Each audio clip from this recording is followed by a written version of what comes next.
Welcome to another episode of Fabrengen on Air, Fabrengen on the Sicha.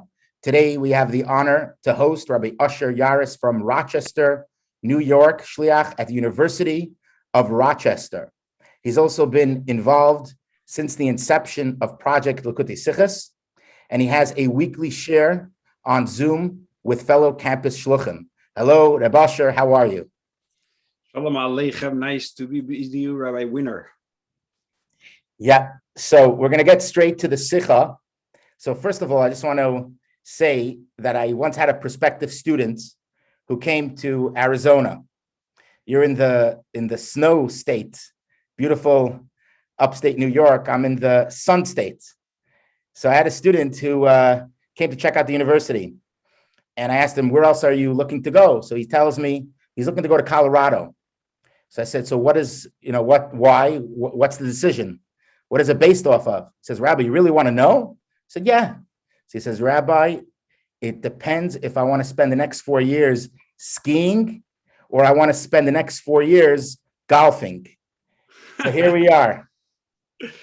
Very nice. So now I know if I want to golf, I could come to Arizona. Yep, 100%.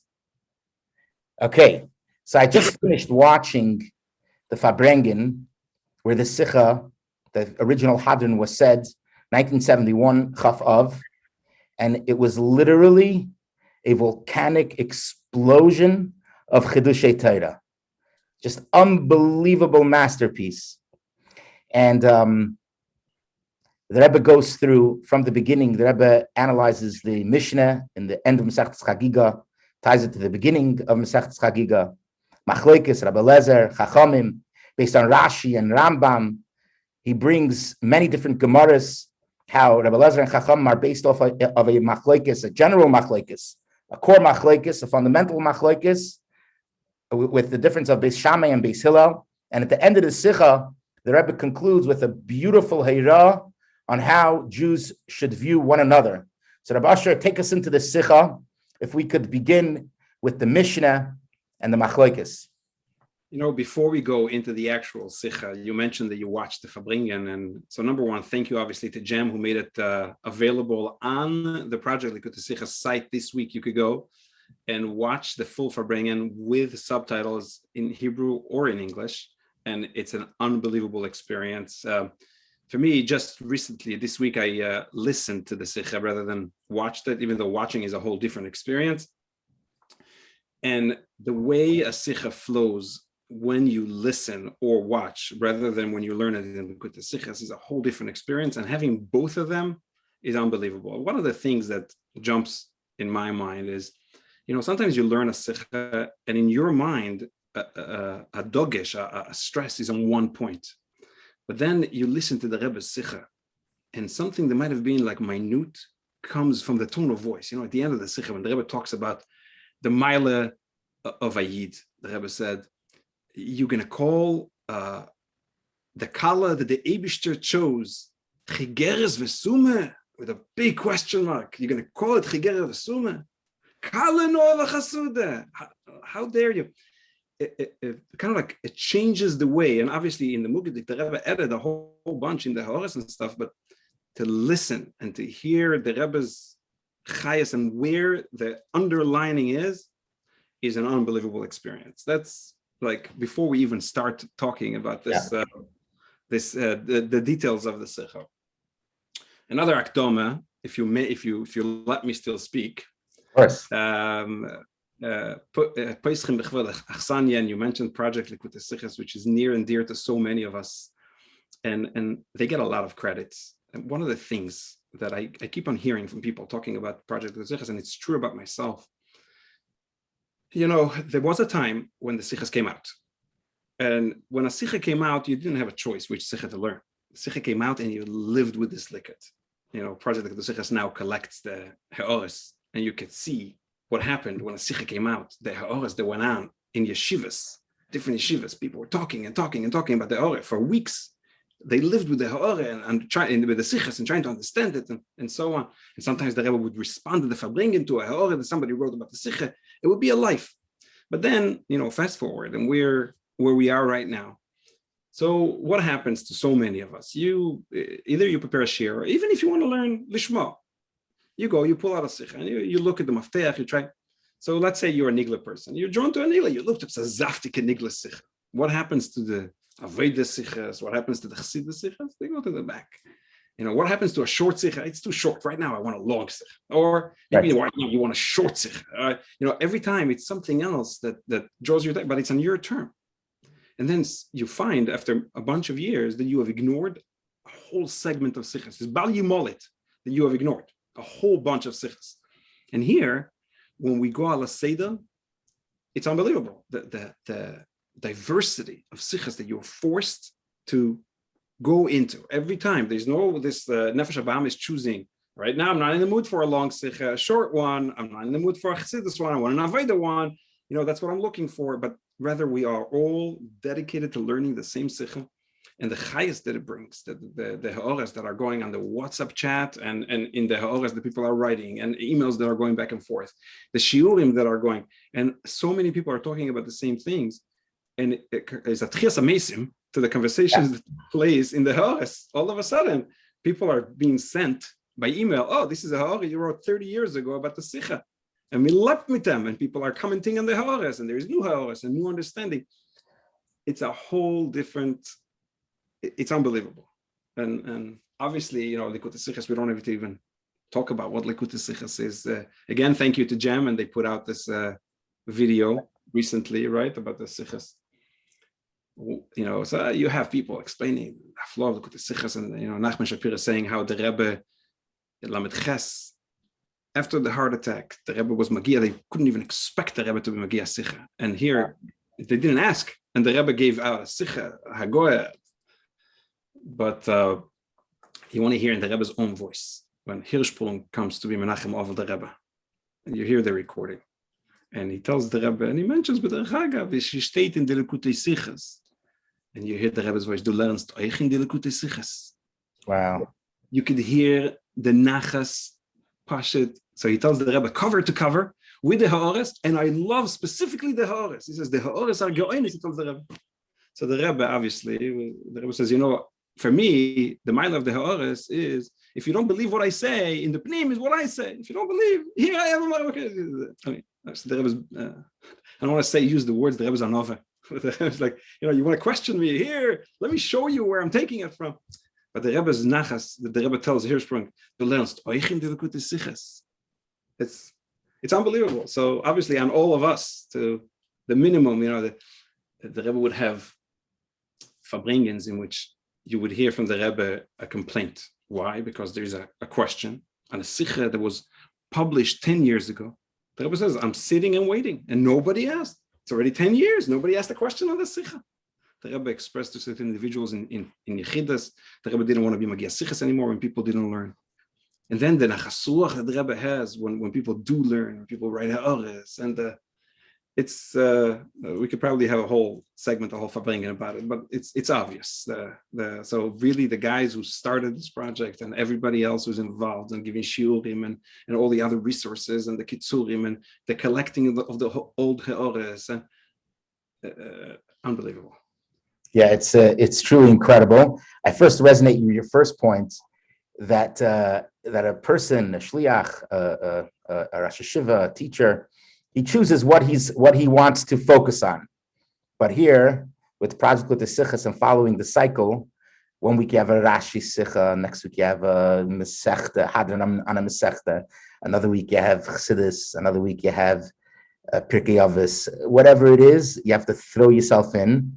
And the resources really, really help. The resources that we have, different tons of different shiurim, the availability to have all those shiurim online, and pashut kach and live with the Rebbe's sichos and the way the Rebbe views his practical view on everything, on every facet of Torah.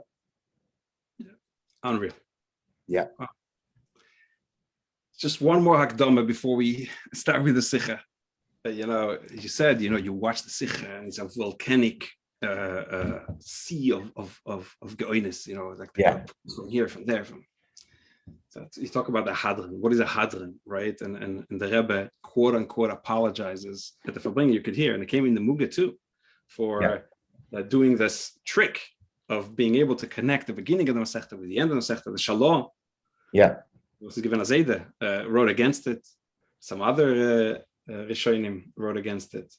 And the Rebbe explains that, that's only obviously when it's a Pilpul Shel Hevel, but the Rebbe, it was Teras Emes. If it's Teras Emes, there's Achdas in Teira. If there's Achdas in Teira, then this is the truth. So you can't ignore the truth that the beginning of the Masechta and the end of the Masechta are connected. So many things are connected. I want to talk about that this idea of a Hadran, the idea of the Rebbe that, the Hadran and the Lashitose, which is this idea that this connection, There was a Yid, Chaim Zimmerman, was one of the biggest Goinim in the previous generation. There was an interesting Jew, How you know that he was interesting?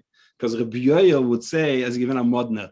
So you can imagine, one Meshuggah Goin talking about another. So Rabbi will talk sometimes about Fabringens. This guy, he was famous for many things. But one of the Sfarim that he wrote was called Agan HaSahar. It was a sefer on Kavat Tarikh, on the date line. Back then, not many people addressed it. The argument was not settled yet. The Rebbe had different, Mishnah Rishon, Mishnah Achrin on the whole date line.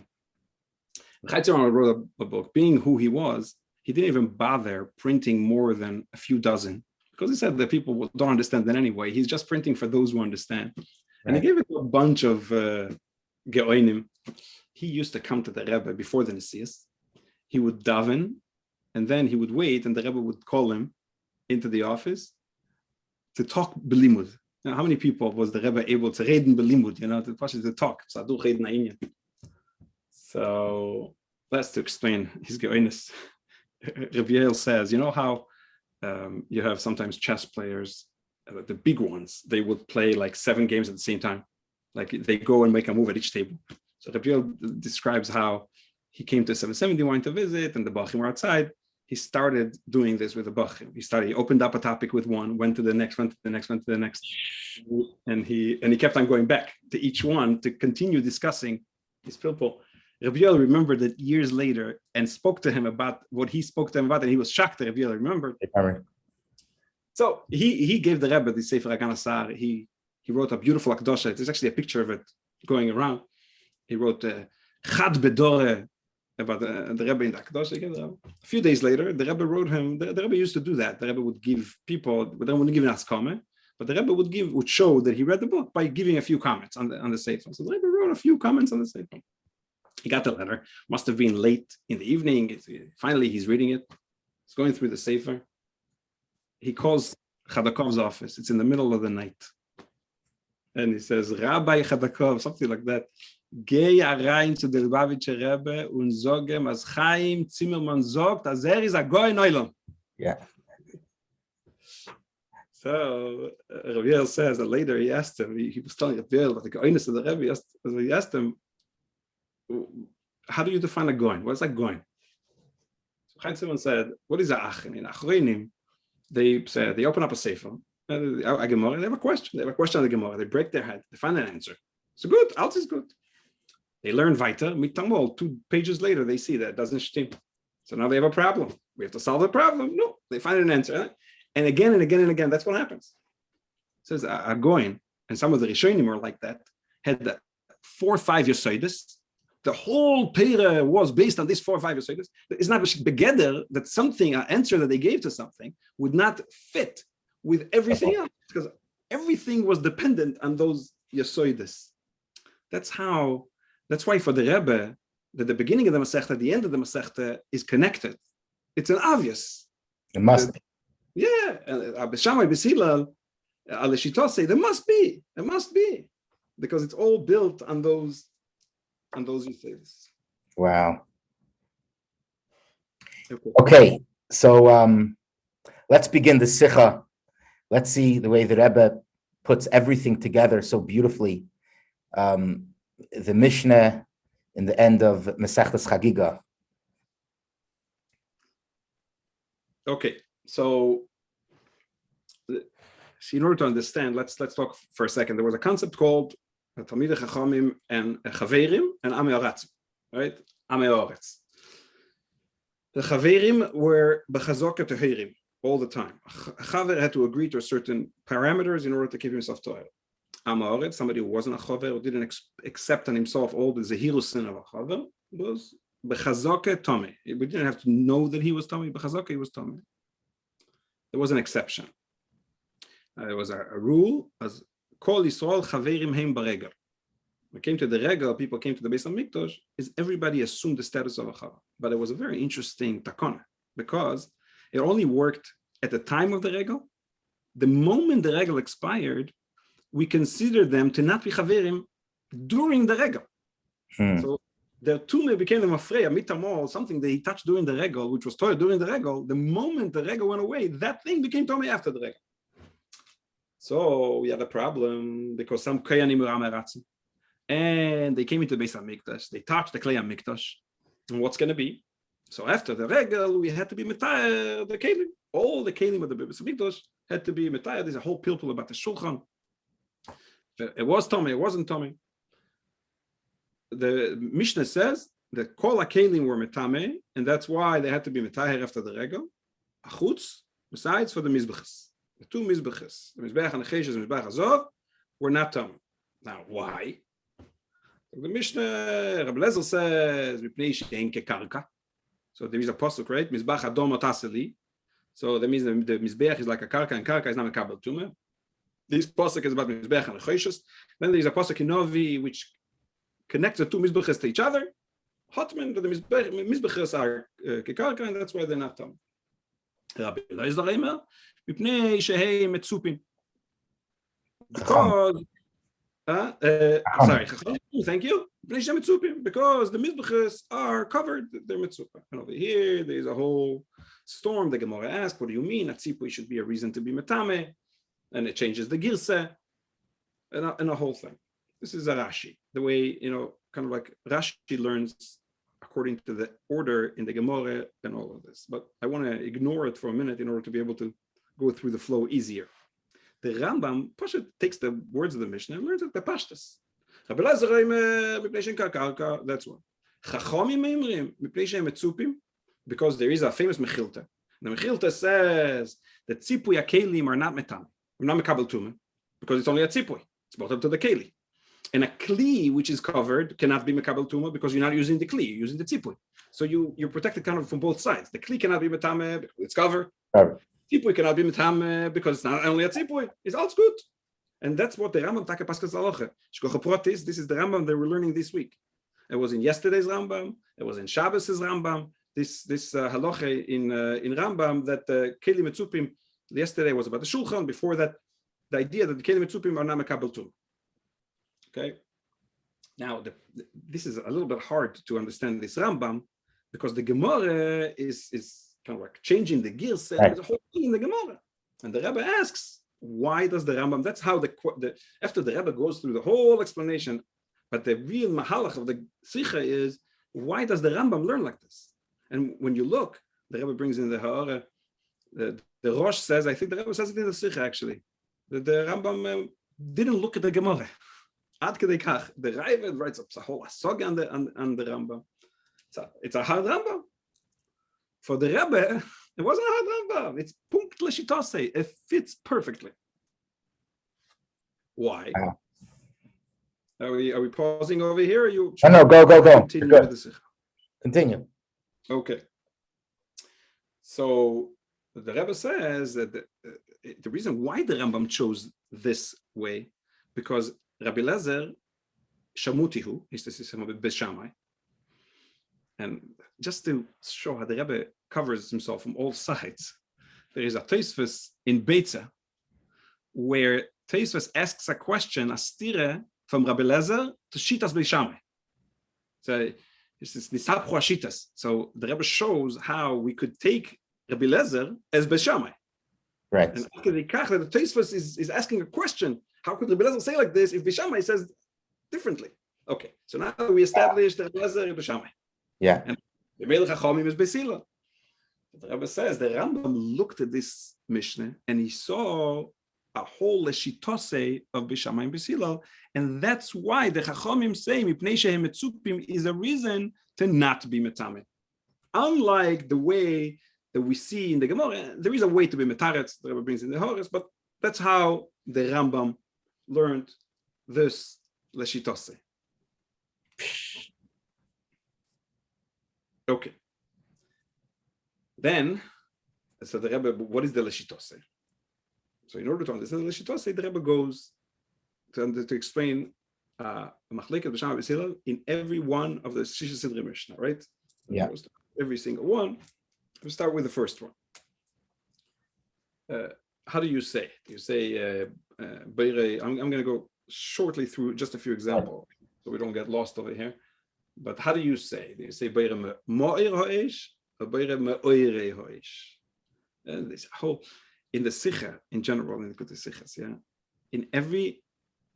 in a bunch of Ha'ores, you could cover a whole bunch of for example, over here, there's a svore that there is also a machlekes. Do you say boro or beire? Because as I state in the Mishnah, the Shamai says boro mo'ir ha'esh. We still say beire mo'ir ha'esh. It's not a real chiluk. Anyway, back to our thing. So Bishamai says mo'ir ha'esh. We still say me'oire ha'esh. Why? Bishamai look at the fire. We're supposed to enjoy fire.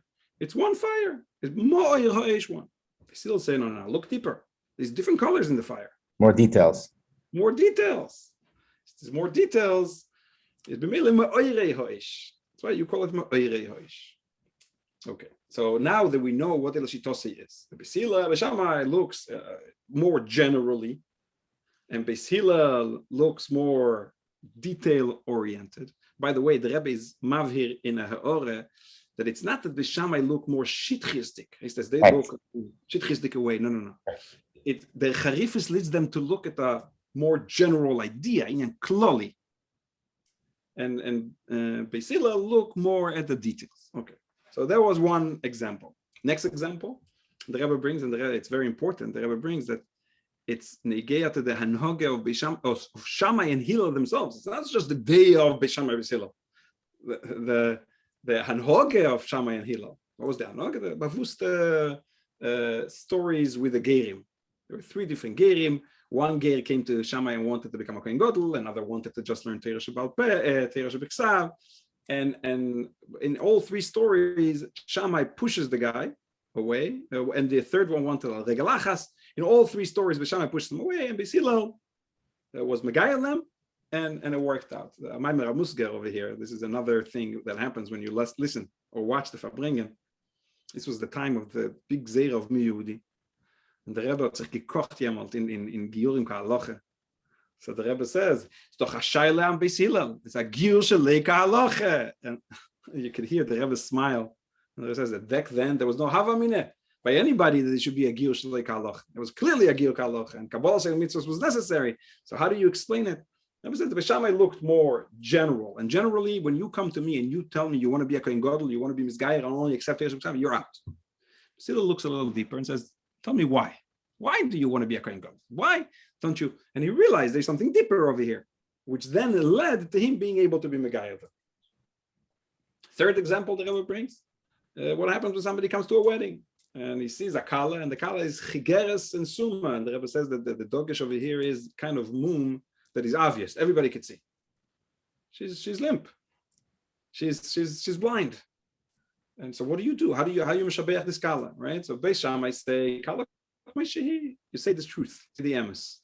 Beis Hillel say kala noy v'chasud. The Rebbe clearly says it's not like Beis Shammai didn't know avas Yisrael, and it's not like Shammai didn't know that you should be mishabeach. It's two different gangs. And Beis Shammai says if you look at the kala and the first thing that you see is chigeres v'suma, that's what you need to say, because we go in the general outlook. Beis Hillel say, think about it. Why did he marry her? So chigeres v'suma. No vos, he sees something in her. Oh, he sees something in her. Kala nova chasuda. For him, she's a kala nova chasuda. He empathizes with the chassan. He resonates with the chassan. Right. He tries to put himself in his shoes. Yeah. What was he thinking? Yeah. Right. A whole different. Now you learn this. Sorry. This whole idea of general and this, And the Rebbe had a different mahalach in B'Shamai V'Sila and other places, which was B'koyach B'poyel. Right. And it could throw you off. Many people wrote to the Rebbe about it. Emmanuel Shochat has a letter from the Rebbe, actually, he's printed with the Sichas, which the Rebbe says there's a difference between B'koyach and B'poyel, Pnimi and Chitzoni. We don't have to go into it over here, but if anybody has the question is addressed. Okay. So with this in mind, the Rebbe goes back to our machlekes. So what is our machlekes? Let's remind ourselves. Rabbi Lezer says the reason why a mizbeach is not metame is because she'en kaka. Why? Because Rabbi Lezer is a Shamai. He looks. What does he see? Mizbeach nechoishes, mizbeach hazohav. Those are beferish makabel tuma. That's it. What you see is what you get. Exactly.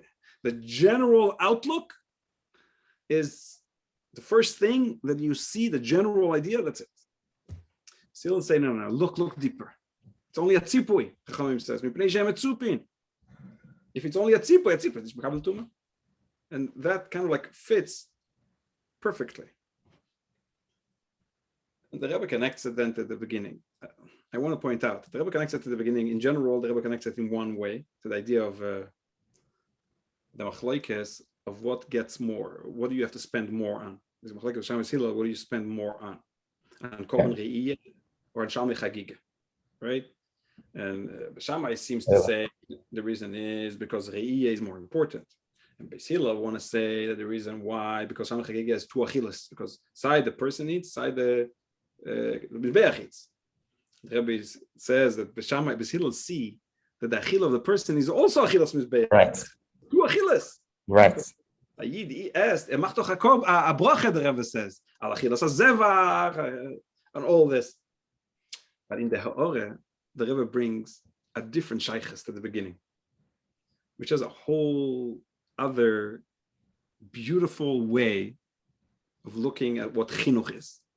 So this is machlekes in the first Mishnah in Chagigah. It's the first machlekes. So how does the Mishnah start? Hakol chayovim bere'iyah.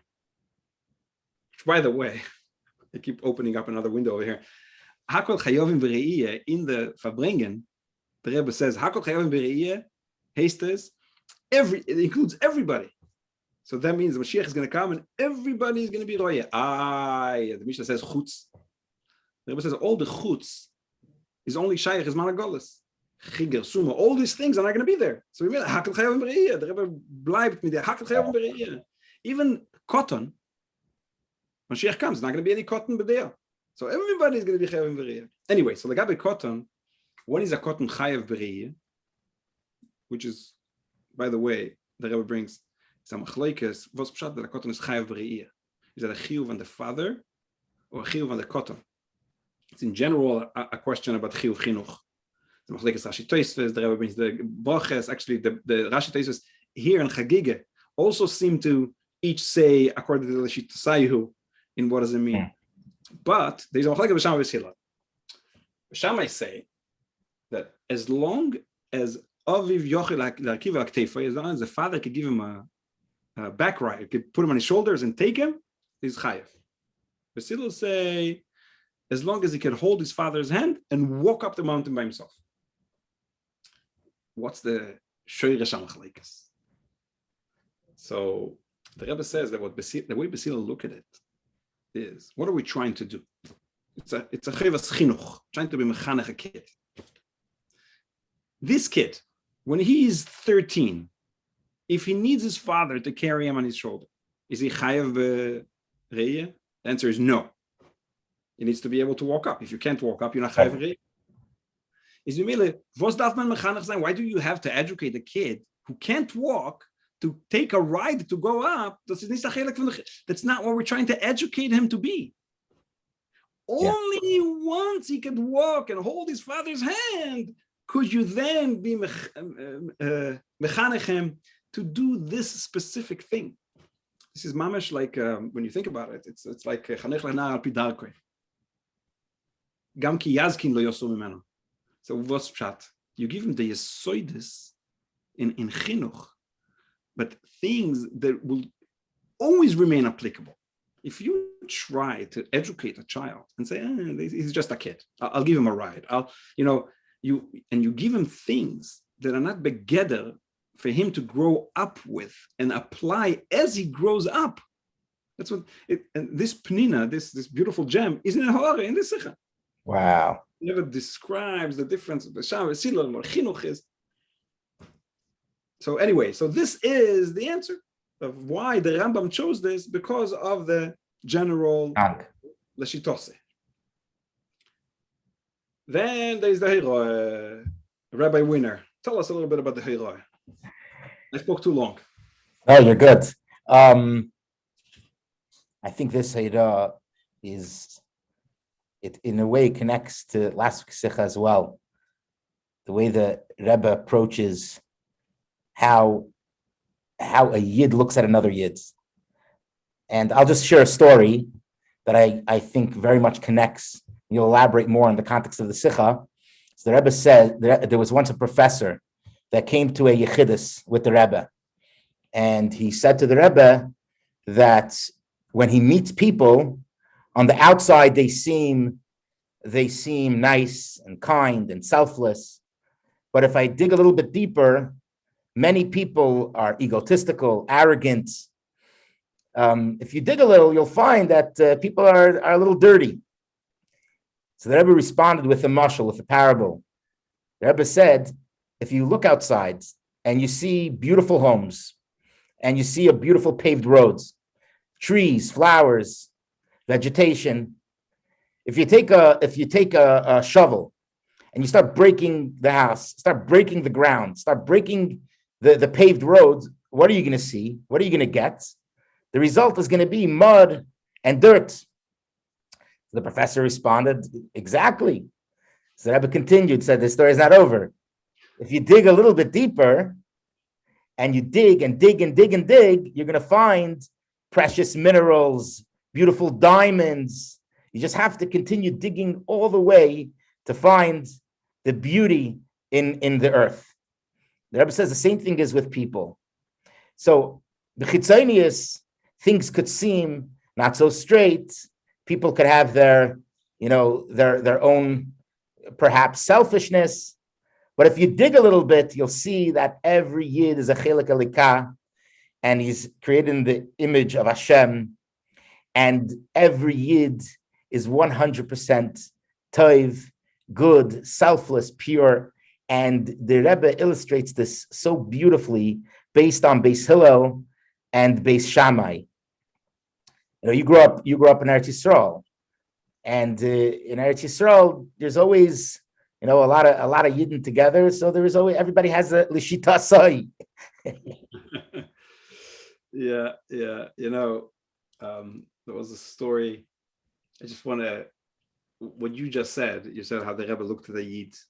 Before I talk about Eretz Yisrael, last week when we were bringing with the Kemper Shlochim after the Sikha, somebody mentioned that whenever the Rebbe said tzaddikim, what would the Rebbe follow it with?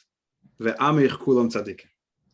The Rebbe, whenever the Rebbe referred to a tzaddik, ve'amich kulam tzaddikim. Yeah, the Yid is a tzaddik. But the Rebbe was a whole. We know when Menachem Begin was getting a chilek from the Rebbe about Camp David, and he was, giving back land. He was a big disappointment. He came to the Rebbe before he came to America. He was such a strong person before, and unfortunately, he couldn't stand in Nisayan, and the Rebbe was mamash pouring him out. And there was an event in Eretz Yisrael, a choshuv event for Chabad in Eretz Yisrael. I don't remember if it was it might have been the Chanukas Habayis of Nachla, one of those. And they asked the Rebbe if they should invite Menachem Begin, and the answer was something like, what you asked? Like, obviously. Also, that's Tzuton. The Beis will always tell the story of Chaim Cohen was a Supreme Court judge in Israel, and he was a Kohen, married a Grusha. He was leichem against Kol Dover Shebekdusha. 1 year, I guess, with the Israeli diplomatic delegation, he used to come to the Rebbe for Simchas Torah. Second day Yom Tov, the Israelis, they didn't have to keep it, so they would come to the Rebbe for our kofis, Leil Simchas Torah, and he was there. And the Rebbe asked that they should give him a Sefer Torah for our kofis. It's like, in the outside world, it would be such an outcry. This is a guy that we should be loidef to the rest of his life. And for the Rebbe, it was a Yid which wanted, a Sefer Torah, which needs to hold a Sefer Torah. There's more details to the story. I don't remember if it was heavy. It was a big deal, and it had a major impact on his life later. One of his friends said that really impacted his life. But for the Rebbe, it's not even about the impact. It was about how preciously the Rebbe saw Judah. That's why the Rebbe brings the Sikha to a close with both of these. First, the Rebbe uses the thing of Kala Nova Chasuda. Like I mentioned earlier, the Rebbe says, a Kala that the Ibishter chose. So you're going to make a chorol lokachta, what are you going to tell him? You chose badly. The Rebbe brings the story of Rabbi Elazar Shimon, where he told this guy who was ugly, he told him, he says, go talk to my creator. So the Rebbe says, do you have a problem? You think Chigeras v'suma? What do you want? Right. Look at it. Then the Rebbe talks about that. Then the Rebbe goes to the Machlokes Lagabe Mitzupin. And the Rebbe said, Allah is like Beis Hillel. Ad kedei kach the Torah b'dvar Mishnah choizer, because if it's Torah b'dvar Mishnah, it's not connected, and it's not b'chal begeder to be Torah b'dvar Mishnah. And the Allah is like Beis Hillel. The word Mitzupin. Mitzupin pshat is that when the Mizbeach is the Pnim. The Tzipui is just a Tzipui. You look at a Yid and Chas v'sholom, there is something. It's just a cover-up. And the Pnim is precious. And that's why the Rebbe says that when Mashiach comes, Allah will be like the Shamai. Why? Because then what you see is what you get will be Begilui too. And then you will see that it's to begin with, everything is good. Yeah. And then it's not going to be a problem. Right? So the Rebbe kind of like brings it a full circle. There's also the part that we skipped about the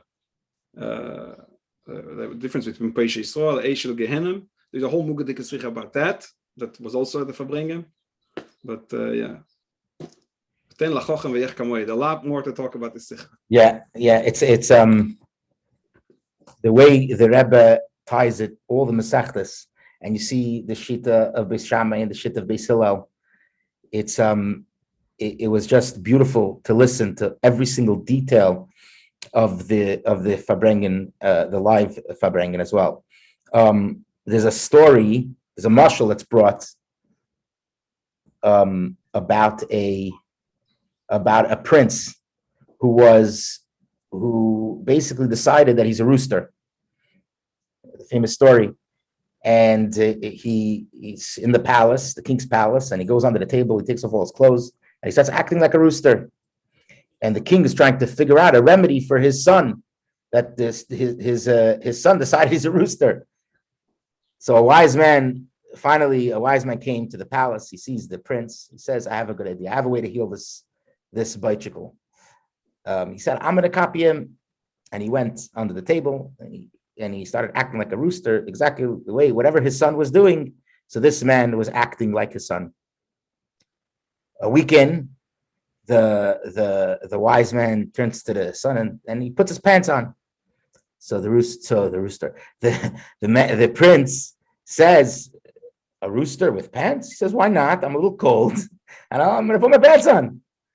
So the prince says, it's not a bad idea. I'm also going to put my pants on. Okay, a few days later, the wise man turns to the prince. He puts on his shirt. The prince says, "What are you doing?" He says, "A rooster could. I'm a little cold. What's wrong with the shirt?" So the prince says, "Okay, you know what? I'm also going to put my shirt on." And slowly, every few days, the prince adds a little bit more how to be a mensch, how to be a human, how to live, and the prince starts hopping on who he is, where he comes from, and realizes that he's the prince of the king. And this is a beautiful story because even the Peish Yisrael, a person who sins, he may think to himself, really, I'm a rooster. I'm not the prince of the Eibishter. I'm not a Chelek Alika. Comes Chassidus, comes Torah, and teaches a person, no, really, you have a Chelek Alika, and really, you're good, and really, you're inherently godly, and so on and so forth, until we realize our potential. And in the Sikha, the Rebbe illustrates this so beautifully. What's the core of a Yid? A Yid is a Mizbeach. He's a Mizbeach Hazav. He's a complete and inherently good person that could build, like the Rebbe in the beginning of the Sikha, the Rebbe says, that every Yid, even someone who sins, even he is a Mizbeach. Even he could get close to the Eibishter and serve Karbanis. Yeah, beautiful. Yes. Okay, Rabbi Asher, thank you so much. It was a pleasure having you. Ashreinu matayv chalkeinu, that we have the schus to be able to discuss and learn and analyze all the different sichas that we are presented with in the cycle of Likutei Sichas. And I'm sure we have learned an incredible amount in Nigla D'Torah and in Pnimis HaTorah, and how to practically apply all the Rebbe's Chiddushei Torah to in a personal way in our daily lives. So thank you and l'chaim. Yeah, let me just, I think that the more we learn, we will start adjusting slowly to the way the Rebbe thinks. And you do it in Nigla and Chassidus, and if you learn a lot, you push it. That's what we need. The Rebbe was training us on how to think, how to look at the world, how to look at a Yid, how to look at a Pis Gemara, how to, in any way. And when you live with it, I deal over here with college students, and some of which are extremely unaffiliated, never. You get so excited about the Sikha that no matter how hard and removed it seems, that's what comes out of your mouth. Instead of meeting a student and asking him for the 10th time, what's your major, and what year are you, and what are your plans for a work, for a job? You live with it, it goes through. 100%. Thank you for joining.